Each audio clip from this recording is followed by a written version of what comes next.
Right now, here in studio, the triumphant duo, novelist Lawrence Hill and his book's defender, Clara Hughes. Congratulations. Thanks, Shad. Thank you, Shad, and thank you, Clara. Okay, this conversation is airing on Friday's Q program, but we're recording this in advance, immediately after your win, by which I mean, 2 hours after the big moment. So how do you two feel, first of all? Start with you, Clara. Relieved, elated, inspired, surprised, and grateful. Lawrence, how are you feeling? I feel great. I feel humbled and excited and honored to be defended by such a passionate reader and Canadian, Clara, and honored to be part of Canada Reads, which is unique around the world and a phenomenal celebration of literature where books are talked about for months, really leading up to the final week. And it's a rare, fabulous thing that we have in this nation. It's a totally unique institution, but this moment is not unique for you because you won in 2009. You also won Combat des Livres. How does it feel the second or third time around to be the winner? It feels amazing. It's hard to write a book in the aftermath of a big bestseller, and it's hard to sort of walk out from under the shadow of the Book of Negroes and to write new work. And it took a lot of nerve in facing my own demons just to settle down and write The Illegal after the Book of Negroes. But an achievement in and of itself, for sure, to do that. Thank you. So it feels great, and I never take these things for granted. I did not expect to win, but it's great to be part of it, and it's wonderful to be defended and to be part of the debates and to hear all the other books spoken about with such passion. Clara, you're visibly elated. Yeah. How does winning a books battle compare to your Olympic victories? Well, my legs are less sore, but I had a pounding headache for over 24 hours, and I'm not a person that gets headaches, so I don't know if it was stress related or cerebrally. I was a little cerebrally challenged here in the book debate. I've never been in a debate even. This is my first debate, my first book club, and I feel so proud that I felt I competed well in that I really brought respect and honor every day, not just for myself, but for all my competitors and fellow debaters. And that was really important to me, to celebrate the storytelling in all of these books. And The Hero's Walk is a book that I truly loved. And I remember day one of this, I was asked, what are you going to do if it's The Illegal and The Hero's Walk? In the end, how are you going to defend? What are you going to do? And I just said, I don't know. So I really came in today just with a good defense. And the respect I showed is that, it's Anita Rao Badami's beautiful writing. I tried to celebrate that as well because you cannot have a winner in arts. But I'm really happy that we won.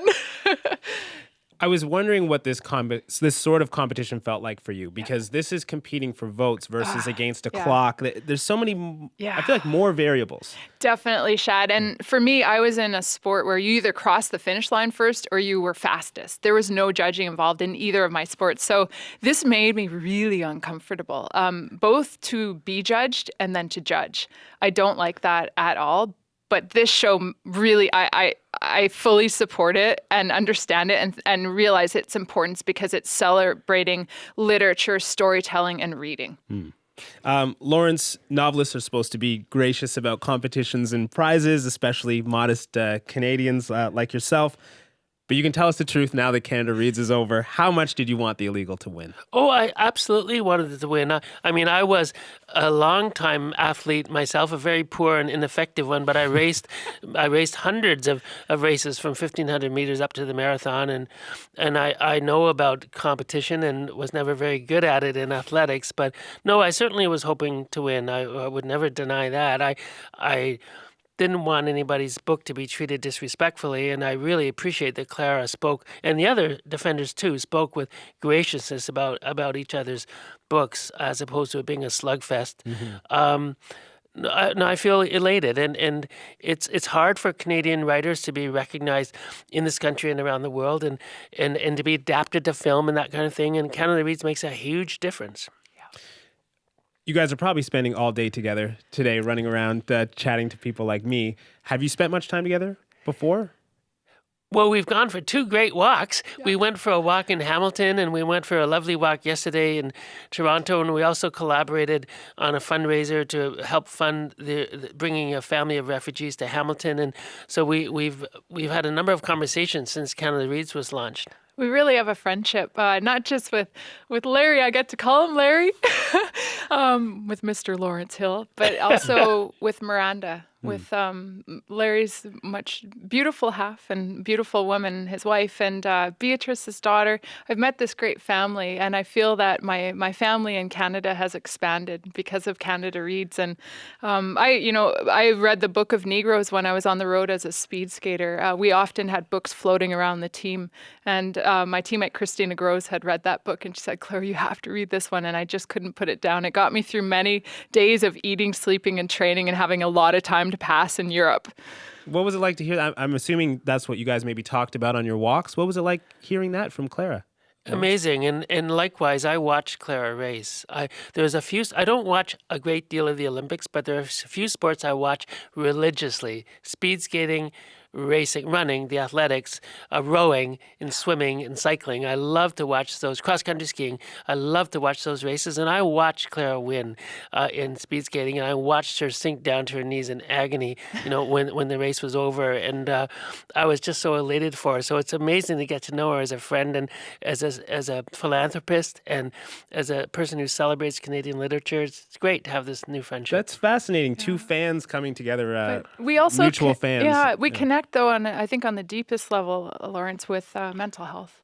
We both have very deep connections, and I've learned the story of Larry's beautiful late sister and her struggles in her life with bipolar disorder, and just the champion that she was as a human being and the struggle that she lived. And it's something that we definitely, I think, connect at probably the deepest level with. We do. And I mean, I know about Clara's courageous sort of outing of herself and talking about her own struggles with depression as an Olympic athlete. And of course, my sister and my mother, have dealt their whole lives with bipolar disorder and carried on. And my sister Karen, wrote a book about this before she died, and now we have that book out there in the world, Café Babanosa, and so it's a great thing to be able to talk about and share. And I like to find more ways to talk from the standpoint of a person who's watched family members suffer for decades with mental illness.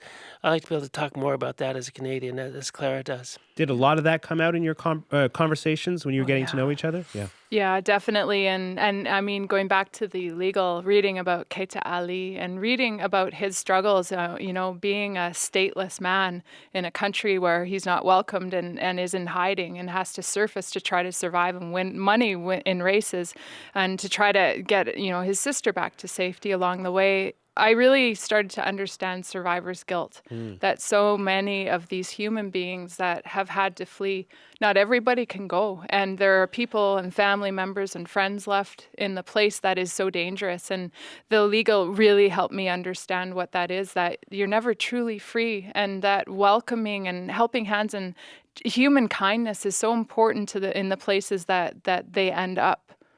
Some timeless themes in this book and some very timely themes as well in terms of the refugee crisis, a lot in the media right now. Lawrence, when you were writing this book, what were you hoping this fictional world could contribute to the real life world and conversations that we're having right now about these things? Well, Shad, one thing I learned in writing the Book of Negroes, and I learned all over again in a different way in writing The Illegal, is that it's really hard for a person, any person, me too, to visualize the life and the hands and the skills and the interior life and the loves of a person who's suffering tremendously, who's either caught up, say, in the Atlantic slave trade in the Book of Negroes, or caught up as a refugee in the 21st century today. And we tend to think of victims, people who drown in the Mediterranean trying to cross in boats to safety. We don't see their faces. We don't imagine their hands. We don't see a ring on their left finger if they happen to be married. We see nothing about them personally. And it's very hard for us to imagine them as our brothers and sisters, and that we could be, if not for a bit of luck, in their very places. And so I was hoping that the one thing an artist can bring to this discussion is animate our imagination and our empathy. And if you're hoping for that, then perhaps the artist is your best friend. Music, the visual arts, dance, literature, they all can excite human empathy. And I was hoping above and beyond all else, in a time of crisis, to excite the empathy and the understanding and the imagination of Canadians. And what does it mean to be a refugee today, and what's our responsibility toward them? Now that Canadians are being encouraged to read this book in a special way, what are you hoping that Canadians take from this story? Oh, I echo everything that Larry says, but also I want to bring it into 2016. This is an Olympic year. The Rio Olympics are happening in August, and I have been learning as you start your attention is drawn to different things when you're focused on topics like I am with the illegal, and reading about the team of refugee athletes that the International Olympic Committee is putting together. It'll be 10 final athletes that are stateless, that don't have a flag and don't have an anthem. And reading their stories, starting to read their stories is something so beautiful. So I encourage sports fans and not, please pay attention to these 10 athletes that will be there, because their stories, I think we have so much to learn from. And it's really opened up my eyes to what this world is, and as a human being, what my place is in it, and how important it is to reach out, to give, to connect, to help, and to encourage. Well put by both of you. Clara, I want to ask you a couple of questions about this Canada Reads experience for you. What's been most surprising in your Canada Reads experience? The most surprising thing, and I'm sure you can relate, Shad, as one of the Canada Reads of us in the world, is that everybody reads a book so differently. I came in with my ideas of each book, and I thought most people would feel the same way, and we're all so different. We read so different. We connect to different things, and that really surprised me and startled me and made me really nervous after day one, and I had to start thinking differently about my approach. Yeah, so that was definitely one of the things, but also the family that was created with all of the defenders. It just made me so proud of the diversity in Canada, and it was just a really great thing to be a part of that circle of strength. What did you end up changing in your approach? Oh, I just had to make sure that I didn't really pay too much attention to what other people were doing, and if they were changing, how they were changing, to remain a respectful, fierce competitor. Lawrence, what were you most proud of in Clara's defense of your book? Her dignity, that she personalized the discussion. When she says, I've been an athlete, I've been an Olympian, this book touches me because nobody can challenge that, because she's speaking from deep personal passion and experience, and she's relating as a human being to the work. And also, I really admire that she took the high road and respected the other writers and defenders, and rather than looking to sort of score points by slamming another book, she did speak very respectfully of those other books, and they're my colleagues and friends, and so it means a great deal to me to see them respected too. Did anything surprise you when you watched the debates? Yeah, one thing really surprised me. It was after the debates were over, Adam Copeland, who'd been defending Minister Without Portfolio by Michael Winter, another friend of mine, said that it was really weird for him to be a defender in Canada Reads, because when he first comes to the books that he has to read for this, he's got to find reasons to dislike for them. And it's a weird way to begin to read, with your assignment being, I have to find flaws in this book. I have to find a reason to dislike this book so that I can do my job to defend another. And he said, what a strange way that is to come to literature. And that was quite surprising. And it made me realize what an onerous and difficult task it is. Because if you love literature, it's hard to be told you have to come to these other four books looking for something to dislike about them. Well, on that note, we're living in a time now where people find it hard to come to literature at all. Even people with very good intentions about reading, they find it hard to concentrate and find time for fiction. I'll start with you, Clara. Why do you think novels still matter? Oh, because storytelling still matters. We're moving at a pace that is unsustainable. We are just moving so fast. Our attention spans are narrowing. We are multitasking beyond anybody's capacity. And I think storytelling and reading a book is something that slows things down. And I think you have this intimate connection when you connect with a character in a book that I don't think you get with a visual. I think it's something that your imagination creates, and great writing allows those images and those characters to come to life, and they come to life differently in every mind. That's an interesting answer, Clara, because Juno Diaz was on this show before, and he spoke exactly about that, about the kind of human rhythm of novels. He put it, he called it the slow zone of the human. Beautiful. Lawrence, your novels are very popular, but why is it important, do you think, that people keep reading? Well, I think that people look to literature for the same sorts of reasons they look to religion. I'm not personally a religious person. I was raised by two atheists who turned away from very religious parents themselves and became atheists, and being in the war sort of helped turn my father into an atheist. So I was raised without religion, although I think I have a spiritual side. But I feel that literature and religion serve a similar purpose, and that they give us a story and they give us a framework for understanding life. And when we suffer especially, we look to story to understand who we are and where we've been and where we're going. Story is something that entrances children as it entrances 85-year-old widows. Story is something that we all look to, especially in difficult times, to get through hard times. And whether it's ebooks or books that are in print, I believe that people will always look to story as a way to excite and motivate them and to find solace and comfort, especially in difficult times. It's one of the few ways we have of understanding the world. Clara, it's especially interesting to hear you talk about slowing down, since, you're all about speed. Not anymore, Shad. But is reading a big part of how you slow down? Like how? Yeah, it's a big part of not only how I slow down, but my relationship with my husband, Peter Guzman. We share books, we share titles. Our relationship that began almost 20 years ago started with me meeting this great American guy who had Mexican parents, and I shared Canadian authors and books with him, and he shared American authors and Latin American authors with me and books with me. And it's really the foundation of our relationship that continues to this day. And we don't live with television.